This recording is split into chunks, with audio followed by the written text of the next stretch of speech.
Hello everyone.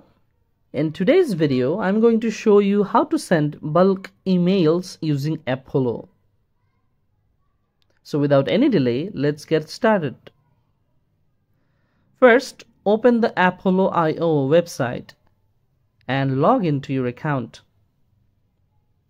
Now go to the search option and select the people or companies that you want to send emails to.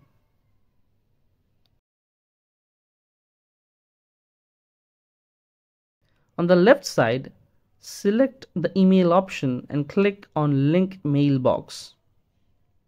Link your mailbox using either your Gmail or Outlook account.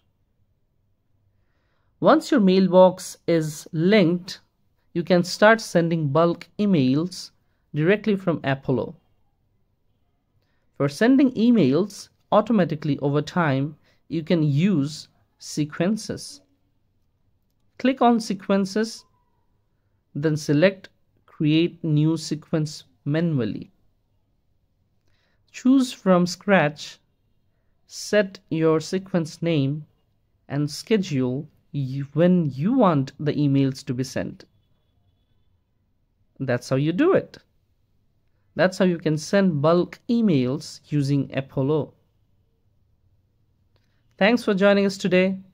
Don't forget to like this video and subscribe to our channel.